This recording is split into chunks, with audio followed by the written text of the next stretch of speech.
And yeah, let's give it a go.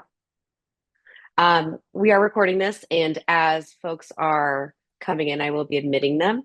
I will also try to keep my chat up and available. I hope you can't see the chat. Not sure if you can, but I'll do my best to multitask. If you have any questions, also, this is pretty informal. We've got a small group. Feel free to just unmute if you have any questions. I don't mind getting interrupted. I have two small children. I am used to it, so not a problem at all. All that being said, thank you so much for joining us. My name is Julia Rutledge, and I'm with the MS in Learning Analytics program at the University of Wisconsin-Madison. And today we'll be talking about our program in general, as well as our scholarship that we offer to two students every year. We'll be covering quite a bit of information. I know a few of you already in the audience have already been admitted to the program. I'm happy to see your names here. You've seen some of this information. I'm going to give a bit of a truncated version of my typical program overview webinar. If you'd like to see the fuller one, feel free to go to our website under events and you can click on a recording and get a little bit more information from there. But generally tonight, I will be talking about the program a little bit, about modality, an overview of the curriculum, talking about balance and quite a few different perspectives. Then we'll talk about program admissions, scholarship details, and next steps if you're looking forward to that. So again, my name is Julia Rutledge. This is a photo of me holding my daughter. I had a teeny tiny baby off the corner of that photo when I defended my dissertation at UW-Madison in 2017. I've been with the Department of Educational Psychology since 2012, and I am the founding director for this program. I not only serve as the graduate student advisor, but I also teach in the program and help develop curriculum for all of the courses, working very closely with our teaching teams. However, for your sake, I think it's really important to think about me in three areas. I'm your advocate as an applicant, I'm your advocate as a student, and I will be your applicant as an alumni in the future. I love writing letters of recommendation for my students, and I really am there for you every step of the way. And so my goal is to meet with every student before they even apply to help you determine if this is the right program for you. And then I am constantly touching base with all students throughout the curriculum to ensure we're meeting your needs, help you adjust as life throws you its curveballs, as it always seems to do, and then support you post graduation as well. So, at a glance, our program was established in 2021. We have a very thriving community of 59 students and alumni, and it is growing. We are actually expecting a very full cohort this coming summer, and I'm really excited about in impacting those numbers as well. The program is 24 contiguous months. It begins in June 15th, 2026 to be exact, and it is 100% online. It is $1,000 per credit. There are 30 credits. You can do the math. There are no other fees, however, associated with this degree. So you don't have to worry about paying campus fees or anything on top of that. The only other thing that you'll ever have to pay, I believe, is a cap and gown rental when you fly into Madison for graduation, which almost everybody does. And it's really, really fun. Students move through the program as a cohort, and that's really important. I'll get into the cohort model in a little bit. But at the top, I don't mind bragging about it. We are very proud of our rankings.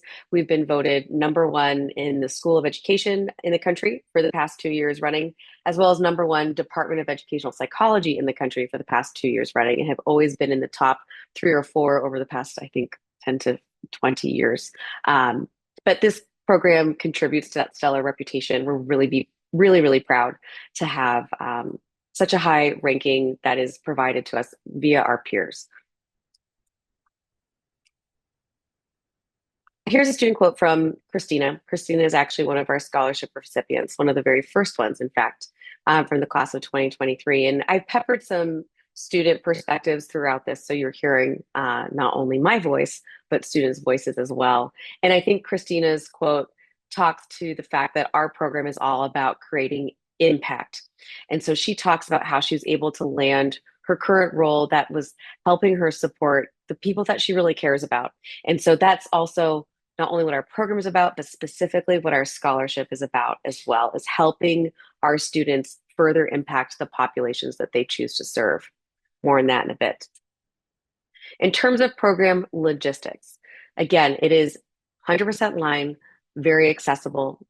24 contiguous months. We have students taking our program from all over the world. The majority are from the US, but we have quite a few in Europe and Asia as well.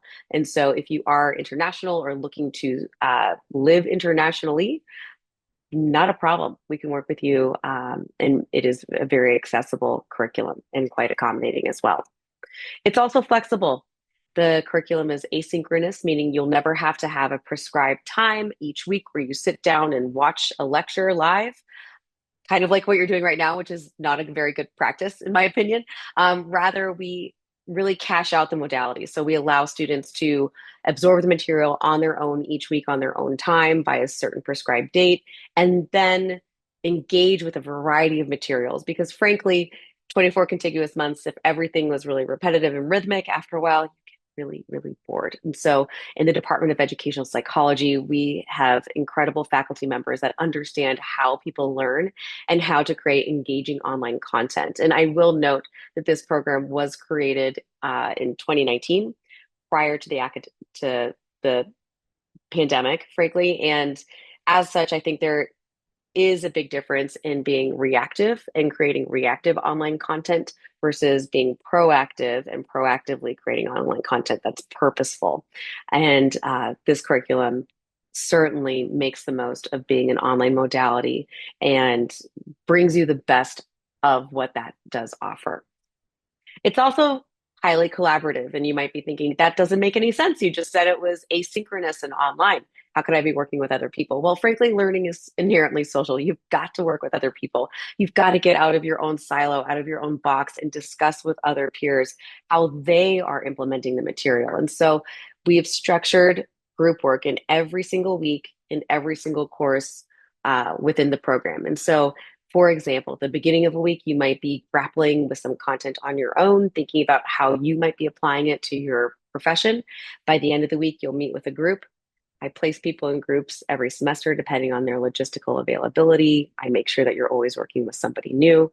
And in that Zoom conversation for about an hour, usually over the weekend, that's where you'll learn how other people are thinking about the material. That's where you collaborate, you commiserate, you work together through structured prompts and activities and get much more insight into how others are applying the content into their own professions, which really broadens your range and perspective as well.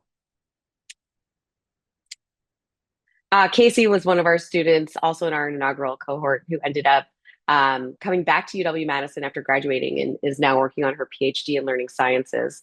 But I really like how she talks about how she felt like she was never left in the dust. There was always a lot of support, and that is very purposeful. We have structured in so many different layers to help our students get to where they need to be. We've also structured in a primary focus on equity. And for us, equity in education, it's not one module in one class that you'll be discussing it. It is a constant theme that we've woven throughout every single course. And for example, when performing an analysis, we will always ask our students to respond to reflective questions like, how might this extend or bridge the achievement gap? How might this misrepresent certain populations? How could this be misaligned in some way? And so we're constantly asking our students to be thoughtful and ethical about the questions that they're asking, how they're gathering their data, what they're using to process and analyze their data, and who they're communicating it to. How can they make it actionable to a wide variety of stakeholders? And so this idea of equity is woven throughout every course within our curriculum, and it really shines in terms of our scholarship. And again, I will talk about that a little bit more in depth, but just know it, we walk our talk, and it is truly not a mission statement. It's who we are. And it's very important to not only me, but all of our instructors, our faculty, our department, and our students as well. So talking about that curriculum, here is a nice little visual. If you haven't yet, feel free to jump online on our curriculum page. You could click on each of these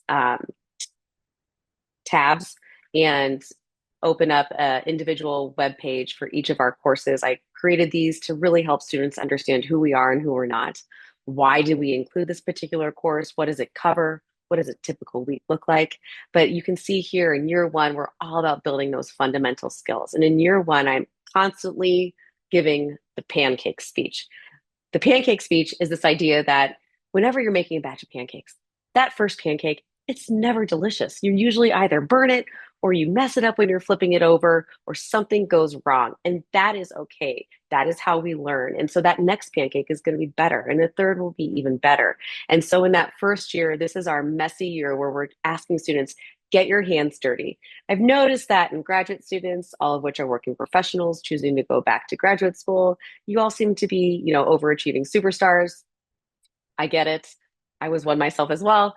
That being said, we get very uncomfortable making mistakes and not doing everything perfectly. And so in year one, that's where it is a safe space to mess up, to try something new, to not get it perfectly right and build from there. And so in year one, you're learning fundamental methodologies, both quantitative and qualitative. I want to note as well that in year one, in the first summer, you do have a optional 1 credit course called Fundamental Statistics. I don't know if you can see my mouse, so I'm going to circle it, but I don't know if you can see that. This course we created after the first year of implementation as a result of our students saying, we weren't really feeling too prepared for the first fall data analytics course. And as such, we've created this 1 credit, very easy, warm access into the world of statistics and software programming. Frankly, I wish I had had a class like that before I started my graduate program. It really has helped buoy our students in terms of refreshing their knowledge, building their confidence, and making them feel very prepared for diving into their fall course. In year two, we have a lot of application. So year two, you'll be finishing up your last new method that you'll be learning called quantitative ethnography. I assure you it's not an oxymoron. It's actually really fascinating. You'll also be learning how to communicate to stakeholders. And so this communications course is a little bit unique in a data analytics program, but frankly, our program is all about impact. And if you don't know how to talk about that fabulous analysis that you just performed, it'll just gather dust on a shelf. And so our goal is to enable our student with the data storytelling skills, the visualization skills, the written skills, the presentation skills to help them be able to talk to a multitude of stakeholders using a multitude of modalities and really make it impactful and meaningful for their audience. Last but not least, we have a capstone in the second year of the program. And the capstone project is unique in that in this one, students self-select their own teams. And I have a present here because frankly, it really does wrap up the curriculum in a lovely little package. Students work with a organization of their choice. Typically, it's a student's employer, and they perform a consulting project from beginning to end and have a multiple layers of support along the way from boards of directors, alumni amigos, TAs, instructors, so on and so forth. And so teams end up submitting a viable, authentic product. It varies depending on the organization's needs, but we've had students working to produce things like white papers, data viz, dashboards, new inquiries and lines of questioning for the organization to pursue, PowerPoint presentations, so on and so forth. And so this is a lovely quote I got from Britta, who's a special education teacher, and her group was able to take data from her school district and present it by frankly uncovering a huge problem in how behavioral, PBIS, how that was implemented among different ethnic groups in the district. And so uncovering that problem really helped the district better understand what are we missing and now what can we do to help fix it. And so that impact is still going on today. And it's been really fascinating to watch our student teams throughout the years help impact companies, organizations, nonprofits, really uncover some things or answer questions that they never really had time to answer before, and gives our students some great hands-on experience that they can brag about in a job interview as well. And speaking of job interviews, actually, we also provide an opportunity for students via a homework assignment to create a portfolio.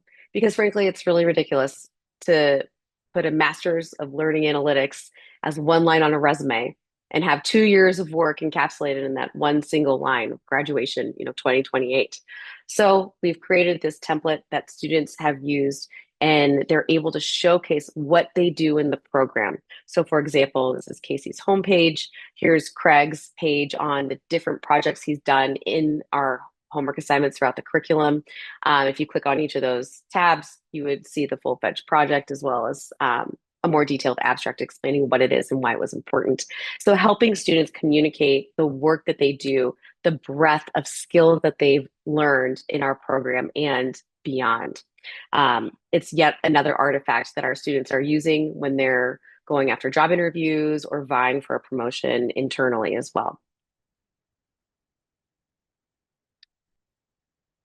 Carissa had this great quote. Chris is also a scholarship recipient, talking about work-life school balance and as well as collaboration, not being in the dark by herself, but being able to depend on others in her cohort, but staying on her own pace and schedule. So really, we try to keep this balance at the forefront because all of our students are working professionals. And so with this balance, I'll briefly go through this. We try to create balance very purposely in an structured way in a few different variations throughout the curriculum. So first, we have a balance between the types of research questions and data that we're working with. So you'll be learning not only quantitative methods, which are agnostic. They can be applied in just about any industry, and you can learn these types of methods in almost any kind of analytics program. But we're also bringing in qualitative methods as well because we are looking at learning data. So learning outcomes, learners, learning environments, and as such, it's to the benefit to look at it more holistically and include qualitative data when accessible. So we do have quite a strong balance in quant and qual. We also have a balance in the kind of data that you use. In that first fundamentals year, we recommend, hey, use some of the data set options that we provide for you. But if you have access to your own data through your work, oh my gosh, by all means, especially in the second year, use your own data. That's what you know, that's what you care about. And especially if your employer might be considering helping to fund your tuition, this can be a way that you can pay it back even earlier than graduation day. We have a balance in assignments in terms of weekly practice exercises that are low stakes, low hanging fruit, easy, and then scaffolded long term summative projects to build you up to those bigger accomplishments. We have balance between individual activities at the beginning of a typical week and then group collaboration at the end. And then there's also a balance in the teaching team itself. And so we've been able to really reap the most from our department in hiring these faculty researchers that are, world renowned in what they do. That being said, I don't know if you've ever had a professor that wrote the book, but maybe wasn't the most effective teacher in person.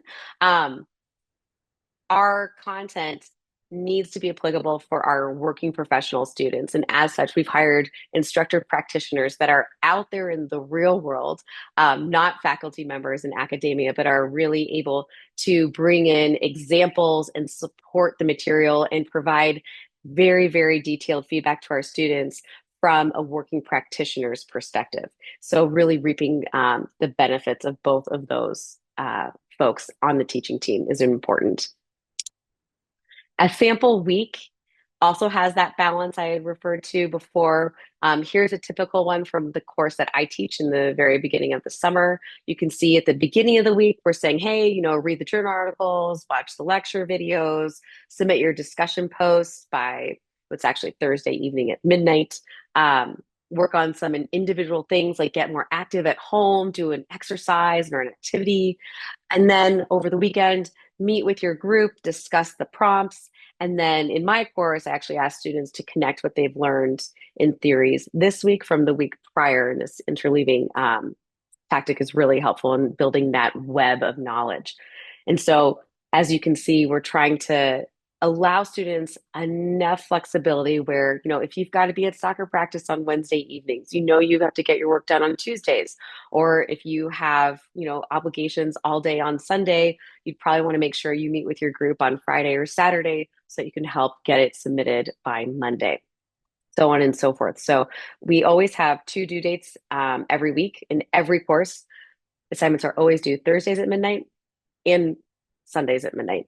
And that is incredibly helpful for our students so that they can kind of plan their life around that and their weekly activities as well. Did I say Sunday at midnight? I meant Monday at midnight. I'm so sorry. Oh, this is called Fill the Hill. This is, even though we're an online program, I thought it'd be fun to throw in some campus photos. And this is a great philanthropy where each of these flamingos represent donations. And they try to fill the hill. So it's always a hoot to be walking through campus and then all of a sudden you forget that it's Fill the Hill week and you walk into a flock of pink flamingos. That being said, I'm going to read this quote from Matt. This really showcases how a lot of our students have transformed in how they think about data. And he said, previously, I viewed stats and quant research as this cold, steely, sterile enterprise of dehumanizing people into numbers without knowing and understanding the why of behaviors. This program has caused me to do a 180 on that perspective. And that is our goal, is to have our learning analysts not only do a 180 themselves, they may or may not, but to help others around them do a 180 on that as well, and to be able to bring to life the data. So often we are given a dump of data and there's plenty of data available, but we don't even know what it means. And so as a learning analyst, you're serving as a hinge between these learning engineers and architects who are gathering that data, and then the stakeholders, the teachers, the students, the parents, the administrators. Being able to talk to both sides of that spectrum is incredibly important. Being able to humanize what these numbers are saying and make it impactful and meaningful, that's what we're all about. So briefly, I'm going to talk about the program application and then we'll spend the rest of the time talking about the scholarship. And I did this because, in terms of timeline, program application, while the deadline is May 1st, it is rolling admissions, and I recommend doing this step first. So for the program application, and for a few of you, this is going to be boring. You can close your eyes for a little while because you've already applied. Perfectly fine. We really don't require a ton of material, but we do need a statement of purpose. This is a less than 2-page essay, essentially talking about why you're interested in this program, and why you hope to leverage what you learn into something. You will need to include a resume or CV. We do not have a preference on format, so either is perfectly fine. You need to supply your unofficial transcripts. If you have less than a 3.0 GPA in your undergrad, talk to me. Sometimes exceptions can be made, and I can serve as your advocate through that process. I completely understand. Maybe you didn't make the best life choices when you were 18 years old. I don't think that you should be penalized for that decades later. So if it's under 3.0, reach out to me and we'll chat about it. And then 2 references will need to submit a letter of recommendation. And we really recommend finding someone that can attest to your work ethic and character. The process, again, due by May 1, earlier submission is highly advised. We will have a full cohort this year. So earlier is better. So when your program application is submitted online to the graduate school, once both of your recommendation letters are received as well, then our admissions committee will meet within 3 business days, and I will communicate our decision via email to you. I serve on that committee as well. And we try really hard to meet quickly so that you can get a response and start the process rolling. We're all adults. We understand that you want to be able to plan ahead. I would as well. If you are greenlit from our department's admissions committee, then what I do is I take your application, I send it up to the graduate school. The graduate school will then ask you for your official transcripts, where they'll perform a transcript audit to ensure that you are indeed who you say you are. That can take up to 2 weeks, sometimes 3, sometimes 2 days, depending on what's going on in their office. And I'm constantly tracking that and monitoring it as well. They will provide the official admission. I've never recommended a student for admission that they have denied, but again, it is the last formal part of the process, and then you can celebrate. And you're not alone in the application process at all. I chat with people all the time. First, I get to know you to see if this is a good fit.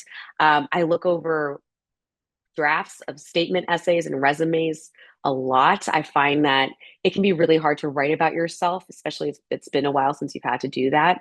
And you don't have to be alone. I will help you position yourself. I'll ask you a lot of questions. We'll brainstorm together. I'll help guide you to think about the stories that you want to share in your essay, or the experiences that you want to highlight in your resume. I can do this via Zoom. I call it an application power hour where we really, take notes and write together, or happy to look over, a Microsoft Word doc or a Google Doc, provide comments and feedback via email, whatever works for you, but you're not alone in this part of the journey. The Education Data Impact Scholarship process is a little bit different. And so for here, the purpose of this scholarship, well, first, actually, I don't think I've really talked about it just yet too much. So the purpose of this scholarship is all about leveraging the passion you have for an underserved population of your choice into a stronger impact in the future. And so our goal is to find those folks, in two per cohort, find those folks that really care about an underserved population and help support them financially to, float through the program, if you will. And so the scholarship itself is for 1 year initially. If you maintain above a 3.0 in good standing with the graduate school, you'll get it again in year 2. It covers 50% of your tuition in the fall and spring semesters. So you would get a deposit in your bursar's account in August for $3,000 to cover half of your $6,000 tuition in the fall. And then you would get a $2,500 $2,000 deposit. No, yeah, $3,000 deposit in spring that covers more than half of your $5,000 tuition in spring. And so you'll essentially getting $6,000 a year for hopefully 2 years. We've never had a student lose their scholarship, but you always have to maintain above that GPA requirement. But it covers 40% of the program costs, which is substantial. Who is eligible to apply? Everybody is eligible to apply. You just have to have submitted a program application as well. Again, rolling admissions for the program application. This application, however, is not due until May 1st. We will not be looking at this application until after May 1st. So I would recommend submit your program application, take a breather, start thinking about your essay for this, and then submit it by May 1st. The application is a brief 500-word essay. It is submitted online. There is a link to the Qualtrics portal via our website. And again, we'll review the applications after May 1st. We'll notify the 2 recipients and all other applicants by May 10th. Hopefully even earlier. We try to do a quick turnaround on that as well. The application essay is really straightforward. 2 prompts. 1, describe your interest in equity issues within learning analytics, including related prior work and or volunteer experience. And 2, describe how you foresee using your knowledge and skills from the MS in learning analytics in your future professional endeavors. We really want to learn about who you care about. So what have you done in terms of work and or service over the past years to serve an underserved population that you care about? And how does data come into play? Where do you think becoming a learning analyst would help you further impact that population? Now, in here in the finer print, know that your essay for the scholarship will be paired up with your program applications essay in your resume. As such, when we're looking at your packets in full, it does not make sense to just repeat what you already wrote in your application essay. So I would recommend maybe touch on this passion in your program application, and then go a lot deeper, more detailed for the scholarship essay. Hopefully that does make sense. What makes a good essay? Talking about why it's important to you. Like, why do you care about this? What has your prior experiences been? Be really specific. Stories are always very, very, very helpful. Show us your passion. And again, don't repeat your statement of purpose. Here are our past recipients, or past and current recipients. And I wanted to show you who their populations are that they all care about. So you can see it's a really wide variety of underserved populations. So we've got rural school districts, music therapy, early childhood educators, dyslexia, music, first generation college students, community college, males in urban districts, girls in STEM and urban high schools, so on and so forth. So the opportunity is really broad, but really, again, each one of these individuals have shown years upon years of service and care for these specific populations. And so this scholarship is really designed to lift you up and help support you through school and easing that financial burden. Oh, Essence just graduated in 2025.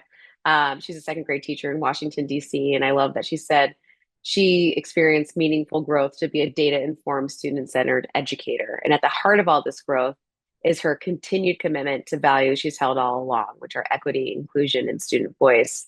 But now what's changed for her is that she has the tools and the language to back that commitment up in powerful and evidence based ways. That is our ultimate goal, is to really empower our students to create greater impact in their worlds. And so, with that, I would offer for us, if we haven't yet, to connect. I would love to meet with you if we haven't met yet. If you're considering applying for the program, definitely take me up on my offer to help support you. Something that I forgot to mention, and I should mention now, and I should have definitely added to my slide, and I apologize. But unlike the program application, where I do offer extensive and in depth support, I do not offer that for the scholarship essay. So I will not look over essays or drafts. And if you ask me for advice, I'm happy to provide it. I will most likely repeat verbatim what I've shared this evening, which is talk to us about a population that you really care about, what you've done in the past to serve that population, and how you'd like to leverage this program. Don't repeat your program application essay. Go deeper and more detailed.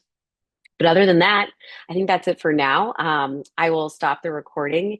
Happy to stay on if anyone has any questions. And I just want to say thank you so much for joining us this evening. I really appreciate you being here. Thank you.